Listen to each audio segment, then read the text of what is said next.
শিক্ষার্থীদের শান্তিপূর্ণ আন্দোলন থেকে কমপ্লিট শাটডাউন, রক্তাক্ত রাজপথ ও ছাত্র জনতার বিজয়। জুলাই বিপ্লবের মধ্য দিয়ে বৈষম্যহীন নতুন এক বাংলাদেশের অভ্যুদয়। মূলত 18 জুলাই থেকে সারা দেশে দাবানলের মতো ছড়িয়ে পড়ে কোটা সংস্কার আন্দোলন। এতে নারায়ণগঞ্জ শিশুসহ 22 জন নিহত হয়। জেলার বিভিন্ন স্থানে তখন কি হয়েছিল, নারায়ণগঞ্জ প্রতিনিধি মোহাম্মদ শাহাদাত হোসেন স্বপনের তথ্যছবিতে প্রতিবেদনের প্রথম পর্ব জানাচ্ছেন সায়েদ মাহমুদ।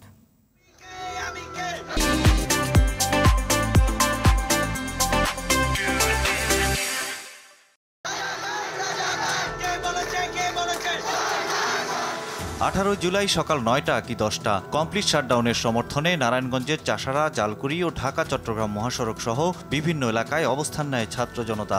এক পর্যায়ে পুলিশ ও ছাত্রলীগ কর্মীদের সঙ্গে সংঘর্ষ বাধে আন্দোলনকারীদের। আহত হয় শতাধিক ছাত্র জনতা। পরদিন 19 জুলাই শুক্রবার জুমার নামাজের পর বারুদ হয়ে ওঠা স্লোগানে ঢাকা চট্টগ্রাম মহাসড়কের শিমরাইল থেকে রায়েরবাগ পর্যন্ত দখল করে নেয় ছাত্র জনতা। পুলিশ, ছাত্রলীগ ও যুবলীগের সঙ্গে দফায় দফায় চলে সংঘর্ষ। এক পর্যায়ে ছাত্র জনতার উপর গুলি ছোড়ে পুলিশ। এর মধ্যে আগুন দেয়া হয় আশপাশের দোকানপাট ও সিটি কর্পোরেশনের গাড়িতে। 20 জুলাই শনিবার নারায়ণগঞ্জ যেন এক রক্তাক্ত নগরীতে রূপ নেয়। কারফিউ ভেঙে রাস্তায় নামে শিক্ষার্থীরা। সেদিন আশপাশের উঁচু ভবন ও হেলিকপ্টার থেকে গুলি করতে দেখা যায় পুলিশকে। এরপর ভবনগুলোতে আগুন দিয়ে পুলিশকে অবরুদ্ধ করে ফেলে ছাত্র জনতা। শিমরাইল, মাদানীনগর, মৌচাক ও সানার পারে শিশুসহ 12 জনের প্রাণ যায়। আহত হয় 3 শতাধিক মানুষ। আসলে সরকার পতন নিয়ে আমাদের কোনো মাথা ব্যথা প্রথমে ছিল না।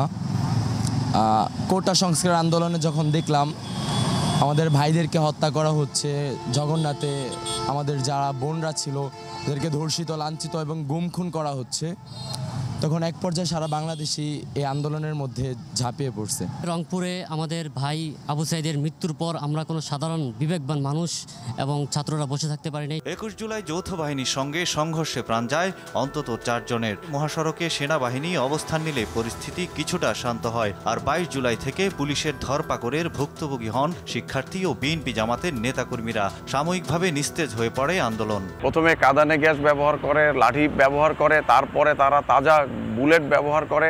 দেশীয় ও আন্তর্জাতিক বিভিন্ন গণমাধ্যমে বলা হচ্ছে, ক্ষমতা ধরে রাখতে স্বৈরশাসক হয়ে উঠেছিলেন শেখ হাসিনা, যে কারণে ছাত্র জনতার স্রোত আটকানো যায়নি। নারায়ণগঞ্জে জুলাই বিপ্লবের বিজয় গাথা থাকছে পরবর্তী পর্বে। সায়েদ মাহমুদ, RTV।